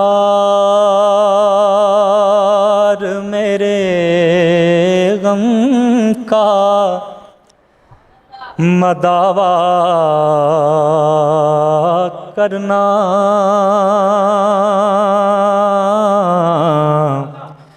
मेरे इस यहाँ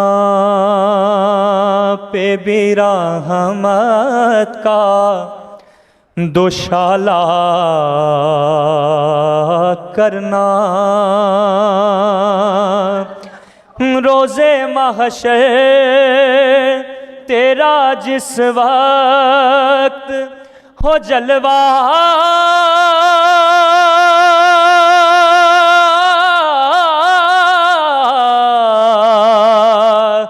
करना मुझ पे भी चश्मे करम में मेरे आका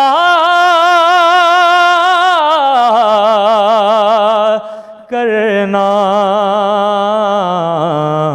हक तो मेरा भी गैर रहमत का तकाज़ा करना, हक तो मेरा भी गैर रहमत का तकाज़ा करना। बारिशे जूदो करम तैबा में हर सू बरसे भीख ऐसी मिले ताउम्र न कोई तरसे। मेरे आका इसी उम्मीद पे आया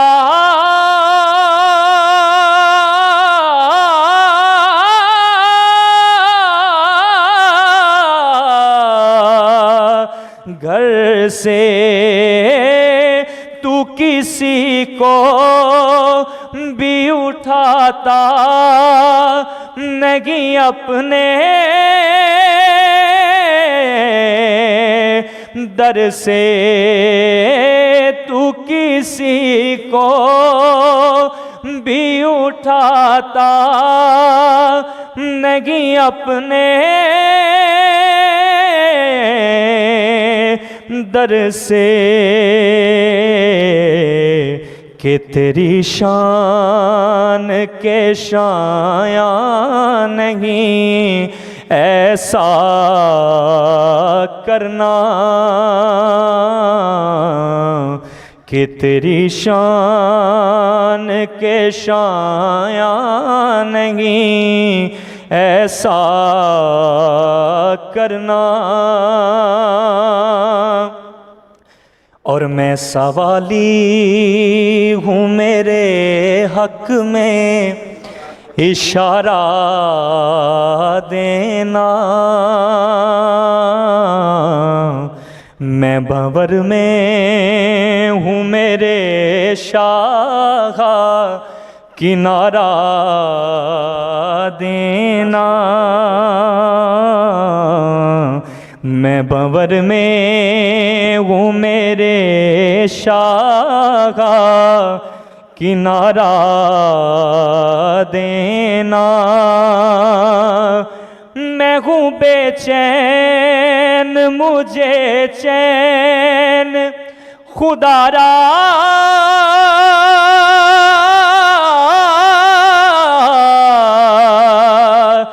देना।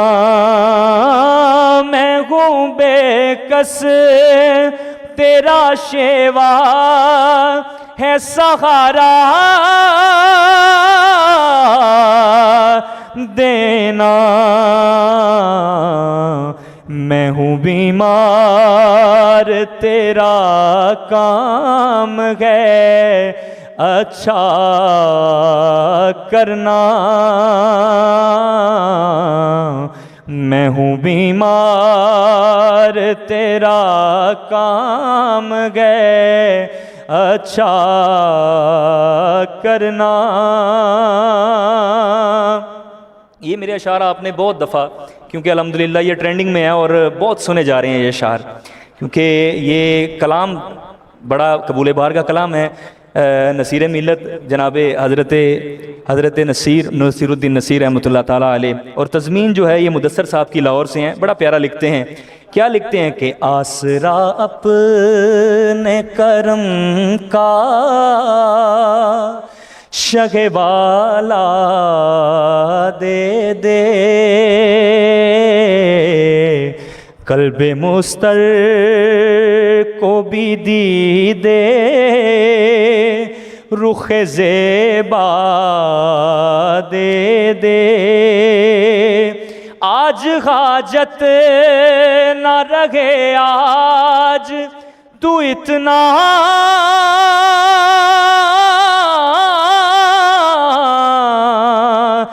दे दे। मैं के ज़र्रा हूँ मुझे वुसअते सहरा दे दे, कि तेरे बस में है कतरे को भी दरिया करना, कि तेरे बस में है कतरे को भी दरिया करना। और मक्ता सुनिए कि जिनकी रहमत है कसीर उनकी नज़र पड़ ही गई, जिनके दर का हूँ फ़कीर उनकी नज़र पड़ ही गई। क्यों मुदस्सर हो हकीर उनकी नज़र पड़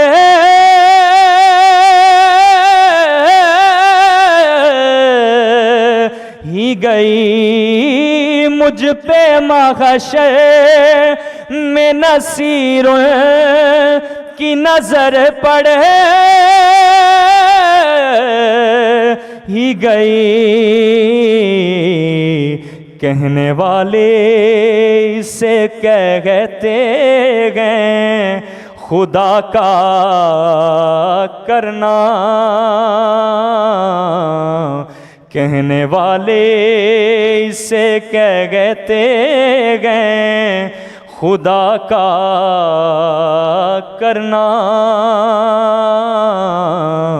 मुझ पे भी चश्मे करम में मेरे आका करना। किबला शाह साहब ने हुक्म दिया है, चंद अशार मौला कायनात की बारगाह में पेश कर रहा हूँ। मोहब्बत से एक दफ़ा दुरूद पाक पढ़ लीजिए। सल्लल्लाहु अलैका या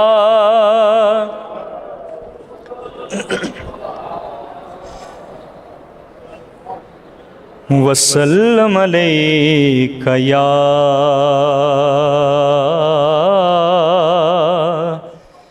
हबीब अल्लाह। है शेर रबदा अखी सरवर, अजय भी पूछना है कौन है दर। है शेर रबदा अखी सरवर, अजय भी पूछना है कौन है दर। है शेर रबदा अखी सरवर, अजय भी पूछना है कौन है दर। ओ पाक ज़हरा दा पाक शौहर, अजय भी पूछना है कौन है दर। ओ पाक ज़हरा दा पाक शौहर, अजय भी पूछना है कौन है दर।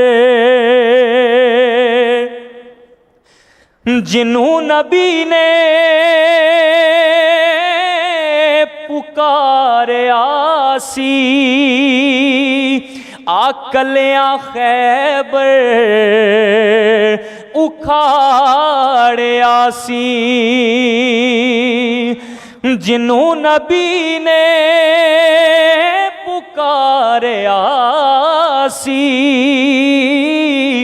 आकलियाँ खैबर उखाड़े आसी। नबी दी जाने ओ शाह खैबर, अजय भी पूछना है कौन है दर। नबी दी जाने ओ शाह खैबर, अजे भी पुछना है कौन हैदर, जो सारी कायनात दाए मौला, ओ बाबा हसनैन दाए मौला, जो सारी कायनात दाए मौला, ओ बाबा हसनैन दाए मौला, जिदे गुलामा च है अबू ज़र, अजे भी पुछना है कौन हैदर, जिदे गुलामा च है अबू ज़र, अजे भी पुछना है कौन हैदर। सवाली मंगे जो एक रोटी, ओ बख्शे ऊठा दिया कतारा, सवाली मंगे जो एक रोटी, ओ बख्शे ऊठा दिया कतारा, अली ऐसा सखी दलावर, अजे भी पुछना है कौन हैदर। हासिल कराम और आखिरी शेर पेश करें अपनी हाजरी दा कि जो हसनी मुश्किल कुशाई करदा, जो बूहा इरफान दे शहर दा, जो हसनी मुश्किल कुशाई करदा, जो बूहा इरफान दे शहर दा, जिन्हों अता कीता आप बिस्तर, अजे भी पुछना है कौन हैदर, ओ पाक ज़हरा दा पाक शौहर, अजे भी पुछना है कौन हैदर। वाह वाह वाह, माशाअल्लाह जी। सना खान मुस्तफ़ा मोहम्मद यूसुफ साहिब हुजूर सरवर कौनैन बच्चे तख्लीक़ कायनात की बारगाह में और मौला कायनात अली मौला की बारगाह में नजराना अक़ीदत पेश करने की सआदत हासिल कर रहे थे।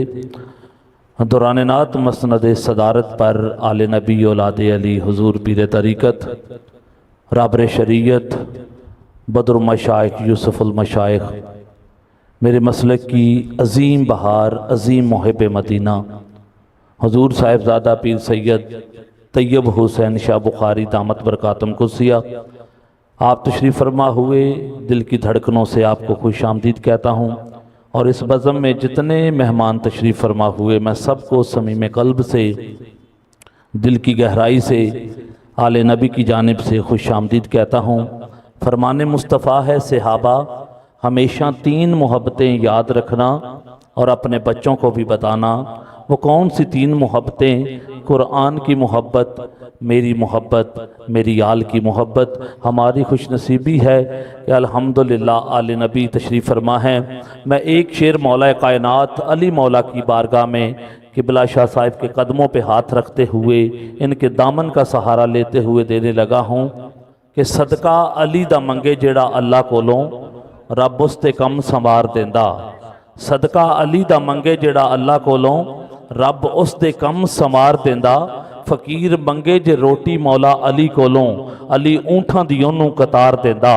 बदल जान तूफाना दे रुख फौरन, नारा हैदरी जदों कोई मार देंदा। वो टुट जांदे ने संगल कैदियां दे, अली डुबियां बेड़ियां तार देंदा। अरे टुट जांदे ने संगल कैदियां दे, अली डुबियां बेड़ियां तार देंदा।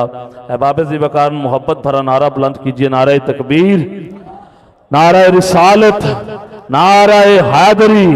हमारी खुशनसीबी मेरे मसलक की अजीम बहार, अजीम मुहब्ब मदीना हजरत अल्लामा मौलाना डॉक्टर मोहम्मद सलेमान मिसबाई साहिब दामत बरकातुम कुसिया आप जलवागर हो चुके हैं। इंशाअल्लाह चंद लम्हात के बाद आपका खुसूसी खिताब होगा। इनकी जियारत करते हुए दायां बाजू